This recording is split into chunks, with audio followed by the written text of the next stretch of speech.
You are Locked On Rays, your daily Tampa Bay Rays podcast, part of the Locked On Podcast Network, your team every day. Hello, my name is Ulises Sambrano. And I'm Evan Closky. And on behalf of Kevin Weiss, we are the hosts of the Locked On Rays podcast. Thank you for making Locked On Rays your first listen every day. Make sure to subscribe to our YouTube channel. Make that number go up. Look at that. Stu wants you to join, people. Look at that. Stu Sternberg wants you to be a subscriber. Randy wants you to be a subscriber. Isak wants you to hit that like button right now because we're happy. We're happy today. The road trip is finished, and the Rays came out with a W. The Rays came out with a W in Colorado and in Anaheim. And for the first time of the 2024 season, we have Evan Closky, our buddy. How you doing, man? How's it going? Good to have you. What are your first impressions from this road trip that the Rays just went on to win four games out of 6? If entering the road trip, you told me they were going to win 4 out of 6, I would have said that's successful. So I think you would have hoped to have swept Colorado. And you know, that crazy game where you mount an insane comeback and then Pete's complaining about the baseballs, whatever, you know, theoretically you shouldn't have won that game. And then it turned into a game you should have won and then you screwed it up. But I'll take 4 or 6 on a West Coast road trip. And that's just that, especially we saw greatness out of Ryan Pepio. That's exciting. Right. José Caballero is carrying the offense, which is nothing that we had on our bingo card to start the season, but through the first 13 games, I would argue he is the MVP of this team offensively and maybe even defensively. So right. He has been a tremendous addition in the short term. The man's going to hit a slump. We know that. He ain't going to be hitting 370 forever. So it's just it's cool to see him step up because Yandy and Randy have been atrocious, and that should not last either. So, right. You know, he's really kind of bridging a gap between, you know, if you remember last year in July when Randy and Yandy stunk it up, this team crumbled and right. Nobody around them helped. They're getting some contributions. José Siri is like walking now. I mean, yeah, that's pretty new. And then, of course, the 1-2 punch that everybody had predicted. It was Caballero and then Rorvet. He's the 1-2 punch. Rorvet. Say it again. Yeah, I mean, Pinto has not looked great. I mean, he's got a little bit more of a leash on him, but right. Alex Jackson hit 3 homers the other. Really 2 plus 1 off a position. They scored 11 runs off a position player. Well, I mean, 28 runs is 28 runs. I get it. But Alex Jackson is a righty bat. And if Renee, I would say in the next, you know, give him the Josh Lowe treatment where we'll give you up until May. But, I mean, he's already straight platooning with Rorvet. Yeah. So it's not even like originally it was like, oh, this is Pinto's job and like he's gonna be C1 and that's what happens. And he hasn't really shown us some of the things that we saw when he got called up last year. So there's kind of a lot to discuss. We're still dealing with a small sample size. So right. I mean 7 and 6, right? So 13 games. It's nothing really has happened in this season so far. You did mention something that we mentioned a couple of days ago, I think on Monday. We all think we are young, but chances are if you're listening to this, you're watching this, and you remember the 2008 run, well, it's probably time for us to talk about life insurance. And that's where Policy Genius can help. They can compare options from top companies and their team of licensed experts to help you talk through it. You can talk to a team of award-winning agents who will walk you through the process step by step so you don't miss a thing. And you know what? Your work-life insurance policy may not offer enough protection for your family's needs. Even worse, it may not come with you if you leave your job. So today, check life insurance off your to-do list in no time with Policy Genius. head to policygenius.com/lockedonmlb or click the link in the description to get your free life insurance quotes and see how much you could save. I'll say it again. That's policygenius.com/lockedonmlb. Passion, drive, and patience. The formula for winning championships is also what keeps your ride or die alive. Yes, we're talking about eBay Motors, which is everything that you could possibly need to keep your ride in top shape. They've got superchargers, roof racks, exhaust kits, LED headlights, and much, much more. Whether you're into speed, power, or style, eBay Motors has got you covered. They've got over 122 million parts for your ride, so you'll find exactly what you're looking for. And with eBay Guaranteed Fit, your part is guaranteed to fit your ride every time or your money back. So today, keep your ride or die alive at ebaymotors.com.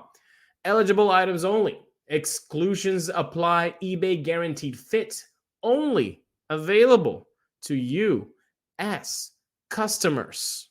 The whole quote from Fairbanks, I don't want to stick around it too long, but I do want to see your take on this.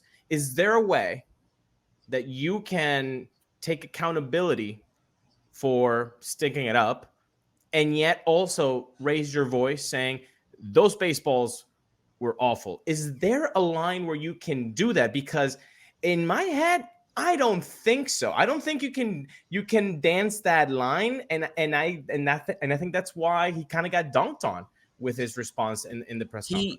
He kind of did both, right? He said that. He said, like, these balls suck, but look, I got to adjust. I got to be better. It's ultimately my fault. But it's just a bad look. Even playing that game, he did take accountability. But when you mention the baseball stuff, it gets shadowed and people leave with one and not the other. It's just best in those scenarios to say, I sucked, Right. And then, Topkin asked a question about the baseballs. So he's answering the question about the baseballs. He didn't bring it up on his own. That's true. He was asked about the baseball. And in those situations, I would just say the baseball sucked. But so did I. Right? And just leave it at that, That's actually pretty good. So you can't dance that line. Yeah. Yeah, it's one of those things where, look, Pete is a fiery guy. That's why he's so damn good at his job, right? Mm-hmm. He wears his emotions on his sleeves, and you're talking with him moments after he just walked the farm and essentially blew a victory for his team. Yeah. He's not going to be a cheery guy, and you're getting raw reaction from him. It's tough to play the, PR game in those settings. It's just, I think eventually you kind of get there, but you only really talk to closers when you blow saves. Like, that's it's like kickers. You only talk to kickers when they blow kicks, right. Or, they hit some like huge game winner. But for the most part, they deal with the crap end of the stick with a microphone in front of their face. So, I don't want to, I think he took accountability. I think he did repeat himself on the baseballs too long. I think he just should have mentioned it, answer the question, mention it once, and been like, look, that's all I'm going to say about the baseballs. They sucked. But honestly, I really like your idea. We can talk about, we can talk about me sucking as well. Let's focus on that. But, you asked a question. I answered it. They were terrible. We'll address that with the league and whoever. We'll figure that out. But I like that much better. I like that much better. But that was the thing. It's a little bit better. Yeah, with people. And again, Topper's asking more questions and he's following up. He's writing a story. So it's a delicate balance between really him complaining about the baseballs, him being goaded into complaining about the baseballs, him trying to be honest about the baseballs, right, while also taking accountability for him walking the farm. Right? So I think that. While I do think he complained about the baseballs, I don't really take it as far as some of the fans did. It was 50-50 in the response, and wasn't helped out by the questions, and that's not to blame Topkin either, because I think he's got to ask the question. So yeah, he's got a job to do. It's complicated, and this is all happening in live time after blowing a save. So basically just trying to get minutes. Perspective for everybody. Yeah, it's like 12 minutes after a blown save. Yeah, what else could you expect? But you said 50-50. Well, apparently that's what happens in Brandon Lowe's obliques. First the left one hurts, then the right one, the right one, and then the left. He's apparently going to be missing significant time, I think is the quote from Cash, or some time. He's going to miss some time. Sometime. That was the quote, yeah. So, all right. Brandon Lowe injured, unfortunately, again. Osleivis Basabe, Caminero, Nico Goodrum. From these options, let's play a power podium, power rankings. How do you see this as options for the race? My guess is they're going to give Goodrum a shot. I mean, they traded they spent $1 million on him. Right. You know, I mean, they gave up for the Rays significant. I mean, they're paying him almost the same as Ahmed Rosario, mind you. Yeah. So, basically. And there's many, you know, I don't have the medicals on everybody, but, you know, they can move Shane Baz to the 60-man. They might want to move Josh Lowe to the 60-man. So there are definitely people they can shift around to open up the 40-man spot, because currently he is not on the 40-man. As of this taping, he was not in the lineup today in Durham. You know, so Durham's played 10 games up to this point. He's played in all but one of them. Was it a routine rest day? I don't know. I mean, you know, they did come off 28 runs, but for me, if you're going to spend 28, if you're going to spend $1 million to essentially buy this player, my guess is he's first up. And he's a switch hitter, which means he can provide you some coverage on the left side. And that's kind of the edge for me, is that Basabe is a righty, and he's still kind of I like him, but I was a big fan of Basabe. I wanted him up, and then after getting some extended time, I'm wondering if he's Brujan 2.0. So little too, you know, you're going to have to hit at a ridiculously high clip, batting average wise, to be successful with his traits. So, you know, and last year he had an amazing spring. He was really humming to where he deserved that opportunity. Not the greatest spring this time around. No. Hasn't really, you know, he homered and whatever the heck happened the other night with 28 runs. But he hasn't been great, so I don't necessarily know if you want to bring him up, though he is on the 40-man, so it's a very simple move. Yeah, that's a little bit less bureaucratic red tape. I don't think Caminero is an option right now. If he were healthy, it'd be a different conversation. Yeah. But, you know, essentially he had a quad injury. It was relatively minor. We think. Looks like he's going to play soon. Let's make sure that's okay. Yeah. You know, Caminero is way too important of a piece to really rush up.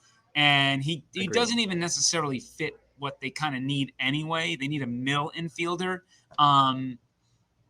But ultimately, they're not super strained by this, because Meade is playing second. I assume he's going to play most days at second now. He's going to be essentially a full-time player. Whereas when we talked beginning of spring training, is he even going to make the roster? Now he's going to be a full-time player until a Taylor Walls or something can come back maybe. Right. And you got Caballero there, so the middle is set. Rosario can give you a breather for any one of those guys. And then you just bring up some depth. As I said, you want some coverage on the left side. And sadly, with their injuries, Lowe, another lefty I'm forgetting about. Aranda, thank you. Yeah. You just burn through your whole Yeah, there's no lefties, man. They got none left. They got none left. You already brought up Shenton, and Shenton staying on his roster only because he has to, because they need a lefty. He hasn't really done much. He had a good game, and then like a couple, couple bad ones, especially like on the Wednesday game, two Ks and 4 at bats. But I really do like your Nico Goodrum idea, because if you guys haven't seen his stats, I know it's only 38 at bats in AAA. But dude has 3 jacks, 12 RBI, and I like this: 316 average, a 422 on base. That's a 1027 OPS. He's one-dotting it. What's his walk to K ratio? Let's see. Walks. It's playoff time in the NBA and NHL, and baseball's in full swing, people. The Rays are 7-6, and FanDuel is your place to bet on every game. Right now, new customers get $150 in bonus bets guaranteed. What a deal. That's $150, win or lose. Bet on everything from slap shots to home runs to slam dunks. Maybe Yandy is going to get hot soon. Maybe Randy's going to get hot soon. Caballero is pretty hot right now.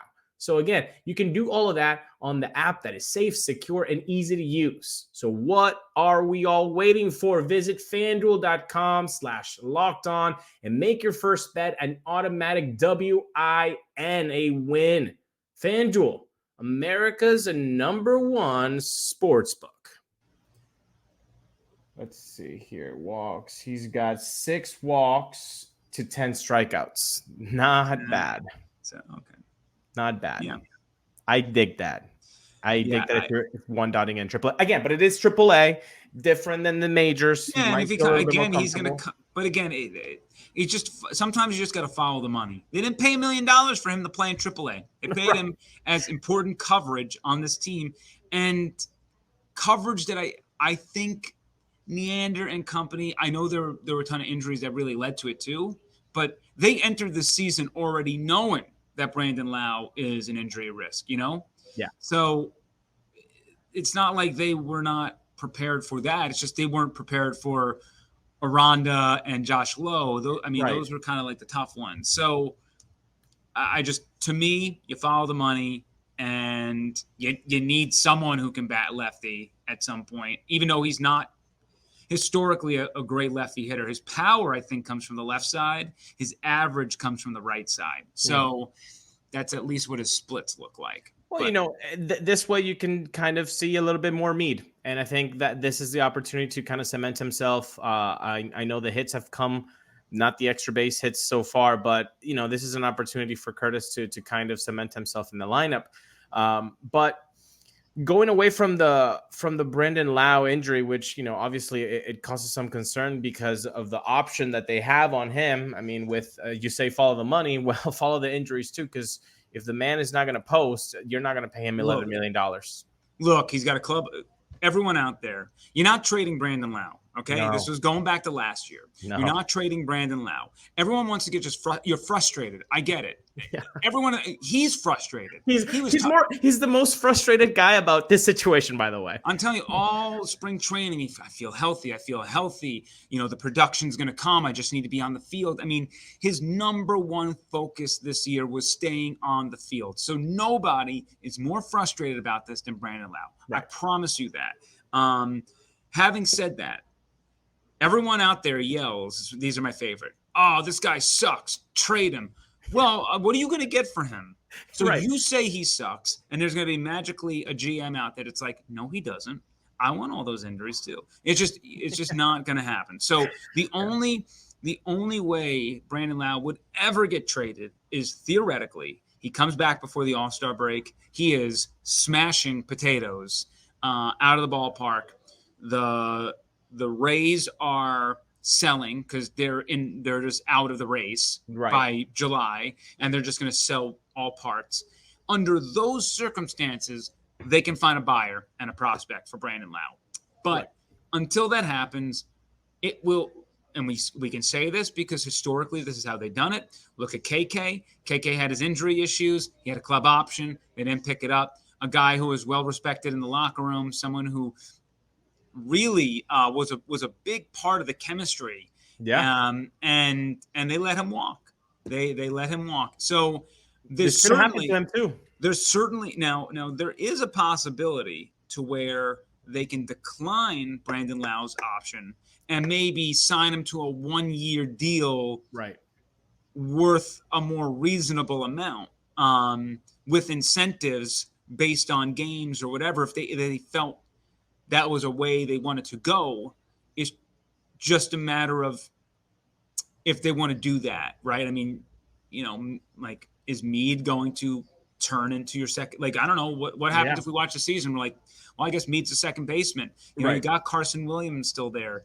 You have some youth coming up through the minors that it's going to be their turn. But, so I don't want to say he's like gone, but the option's not going to be picked up. I think that's pretty obvious. Yeah. It's an oblique injury. There's no way he's coming back within a month. So obliques are very bad soft tissue injuries. Just like when Josh Lowe went down, right? Like when that happened, it's like, nope, I don't expect to see him again for 2 months. I don't even think he swung a bat yet. So that's the whole point with, if he's going to miss, if you're going to lock him in for another 60 games missed, that's a problem. But again, this just goes back to the core of Brandon Lowe and what I argue with fans about. Your problems with Brandon Lowe are availability based and postseason based. All fair. But when he is in the lineup every day, he should be able to produce over a full season 40 homers. So even last year, I think he hit 21, 22? Maybe? Yeah, right? Like that. And that was in 101 games. So I get it. You don't like watching him strike out all the time, and you don't like seeing a 220 hitter. Yeah. But when you spread that out, when you spread out the 20 bombs over 101 games, those 20 bombs are usually important, and they do pick you up maybe 3 wins along the way. Like, that's how you have to think about it. And now, it's a power threat too in the middle of the lineup that, correct. Like, if you don't have them, the pitchers can kind of like breathe a little bit easier, because when there's a dude that has already hit 39 bombs in a full, they know that. Pitchers I'll tell you that pitchers know that Brandon Lowe is a hitter. Like, he's a power hitter. Okay. So, and again, remind you that go find me many second basemen out there who can pop 40, who are projected to pop 40, have historically hit 39. Right.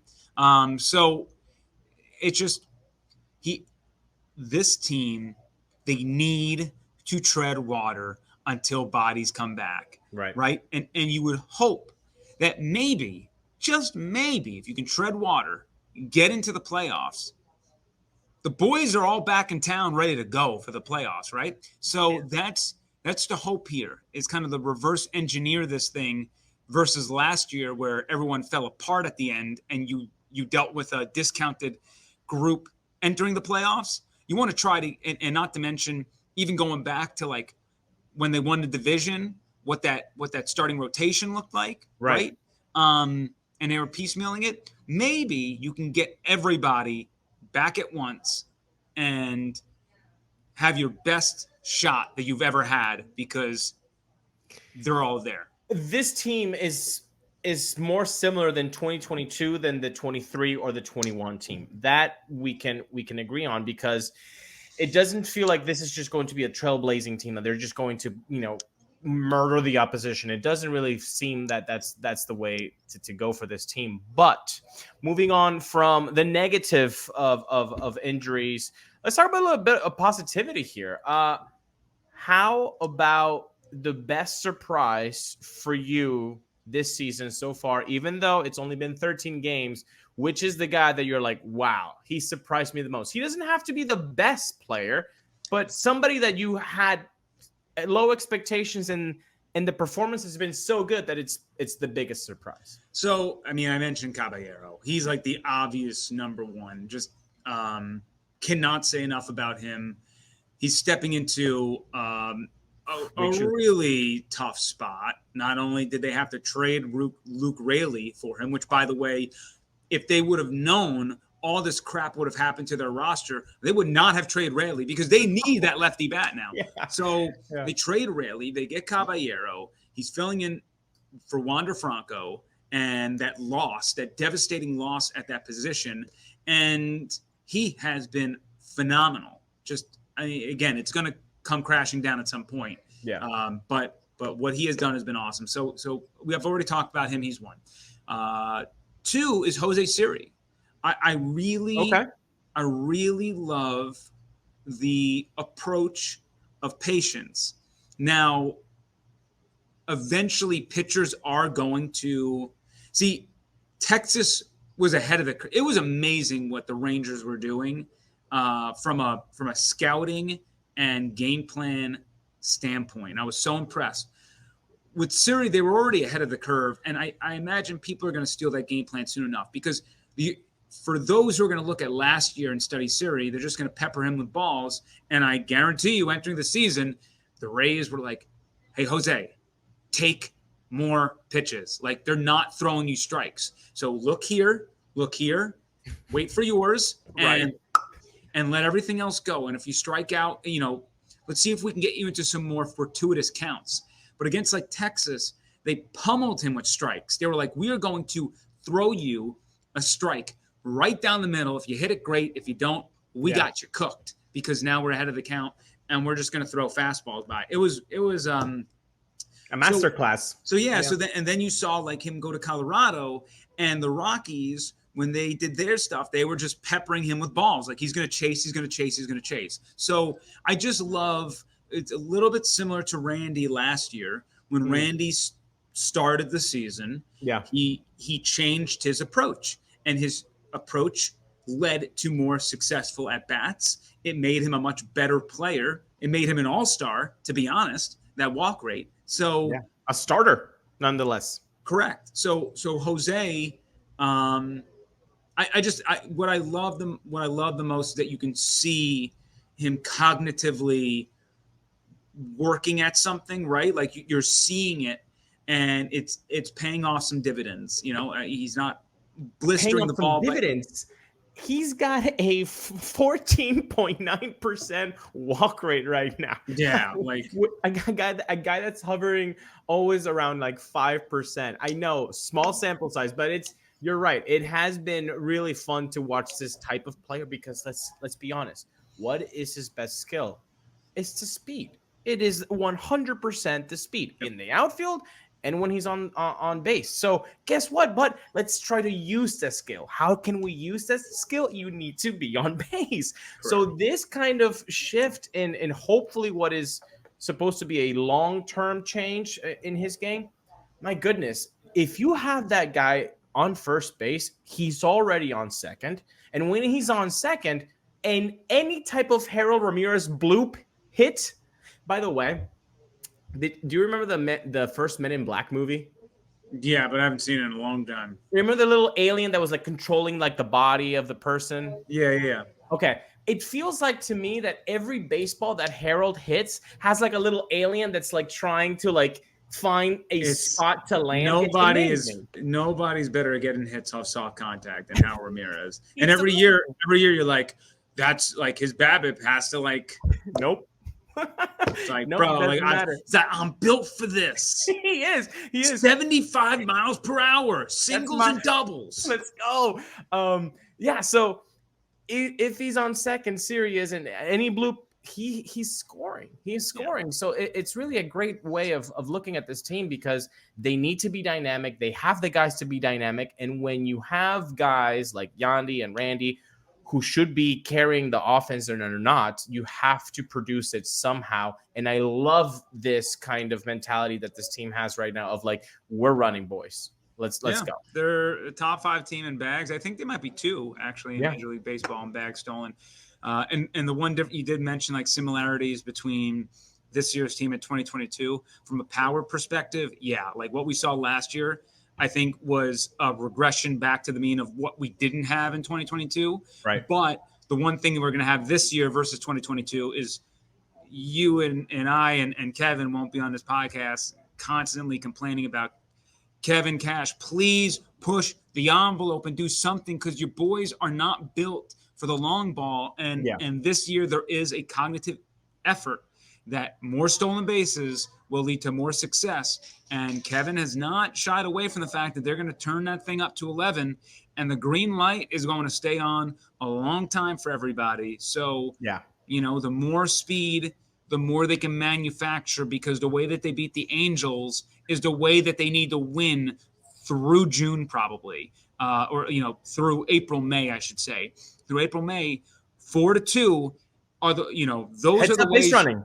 Heads up base running in the first inning, That's, look, they to be fair, there's a little couple squeakers and off the pitcher. I mean, those are rocketed balls. But, it's true. Wild pitch scores 2. You get over to third, and then you have a sac fly. You're going to have to play small ball, right? They scored two runs on a wild pitch, a sac fly, and then a solo homer. So it just, and then you got to rely on the pitching. And more often than not, the pitching should show up. Talking about the pitching, and this will be our last one. So we got Tyler Alexander moved into the bereavement list. They bring up Kevin Kelly, who was a part of the Wednesday game. He got out of a jam, then let in a solo home run. But obviously, we know he had a terrific rookie season for the 2023 season. Now, when Tyler Alexander comes back, because he's going to, maybe 3 to 7 days, usually that's the time in the bereavement list, somebody has to come down. So for you, is it Jacob Waguespack, who's there to munch innings? Or is it Garrett Clevenger, who is a lefty as well as Tyler Alexander, but has not really been able to locate the zip code of the strike zone so far? It's probably going to be Kelly going back down. I think it's going to be a 1-for-1. Again, look, Alexander is there to see if they can make him into a starting pitcher. And he needs a little bit more runway. But it does seem like the same things are trailing him from Detroit, which is a lot of good, but when you're bad, you give up home runs, right? Mm-hmm. You got a home run problem, and that seems to continue. Now, Waguespack is simply there to munch innings. And with how this team is built and how we've seen the start of the year, pretty much 5 of their 6 losses, right, have been snoozers. So in those games, and guess what? That's just going to have to be It's like for this team that, right, they win 2, they lose. They win, they lose 2. They win 2, they lose. So it's a lot of balancing that. And most of the time it's because there was an inefficient, bad pitching performance and they just got to throw it away. Nobody is, for good or for bad, nobody is less stubborn than Kevin Cash to throw a game away. And that's what Waguespack is there. He can't throw him in close games at all, but he is there to mop up a monster lead or a monster deficit. And it was pivotal for Waguespack to munch up the innings from that first Angels loss, considering look how the next 2 days went and how you had to utilize the bullpen. So he's valuable from that standpoint. Once Taj Bradley, once Shane Baz, once these guys who are more established find their way back into the starting rotation, Jeffrey Springs, once they kind of get there, Alexander, he will slide into the Waguespack role, and then Waguespack's going to be designated for assignment. That's just what's going to happen. Unless he shows a material change in throwing strikes, because 8 walks in 6 innings pitched, I don't care about the 6 runs given up. 8 walks in 6 innings pitched, like that is unacceptable. And this team overall, the walks are just it is insane. Kyle Snyder is like he's going to lose hair. Yeah, he is solid. I know Kevin Cash was not happy. I mean, you kind of like you understand these routines in post-game press conferences, but it's like a little dance. When he says like the walks, the walks, when he says like, the walks we got to clean up, like he's like rarely, I mean, even for him, like he doesn't really like critique out in the open. Nope. So when he's saying that, it's kind of like, I know you're pissed about this too. So, you know what? If who's really upset more than Kyle Snyder or Kevin Cash, it's Erasmo Ramirez. He's like, dude, you just want me. If you got Waguespack there just munching innings, I can do that too. Look, and that's the thing. And this is kind of the 3D chess that the Rays play, because at some point you're going to have to throw Waguespack off the 40 man to designate him for an assignment. At that point, if he is scooped up by another team, then you just bring up Erasmo Ramirez, somehow put him on the 40-man, and now he's your innings muncher. So you always need somebody who's going to save the pen, and it's just unrealistic with how the Rays are built. They're not going to need a guy like that, especially because there is a concerted effort to try to get starting pitching to 7 innings this year. More than ever, the Rays are actually pushing their starting pitchers to throw. Littell threw nearly 100 pitches. Yeah, it's April 10th. So refreshing. It's so April refreshing. 10th, Zach Littell. Yeah. So, and he didn't make it out of the 5th. So, he's trying to get, if your starter can go 7, then you can throw Maton Fairbanks, or the next day, Armstrong Adam. And your bullpen doesn't get as tired and you can as do all that would. stuff. But then eventually, if a starter doesn't step up to the plate and really deliver, there's a ripple effect, and somewhere along the line, Waguespack's going to have to come in. Yeah. Everyone's going to yell at their TV, and you're all going to be pissed. But long-term speaking, this is just sort of the manipulation that has to happen, and nobody plays the long game better than Kevin Cash as a manager. It frustrates the heck out of everyone who's a Rays fan. I get it. I know how he dances, and sometimes I question it too. But from a very unemotional standpoint, he manages it well. It's just not how you want to see it all the time. Yeah. But you know what is fun all the time? It's WTSP. So, Evan, can you tell the good people that are watching us on YouTube and that are listening to us on any other audio platform how they can see your very, very good work? Yeah, just head to 10tampabay.com. That's where we got kind of everything cooking for the sports season. Also, the big thing right now, as the Tampa Bay Lightning approach the playoffs at the end of the month, we got our breakaway show, the Bolts Breakaway, which airs every Saturday morning at 7:30, 10:30 on 10 Tampa Bay. It will be on the 10 Tampa Bay Plus app, which you can find on your favorite streaming device, or you can go on YouTube on the 10 Tampa Bay YouTube page. So we have that. We got the NFL draft coming up in a couple of weeks.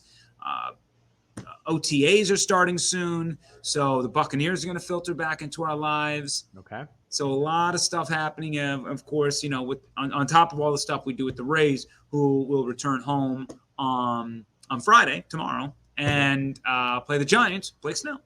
Yeah. Who will make his first start since leaving St. Pete. That's going to be very emotional, and the standing ovation he's going to get on that tribute video is going to be insane. Well, again, thank you so much for joining us, Evan, and thank you guys all for joining us as well. Stay safe, and we will talk to you tomorrow.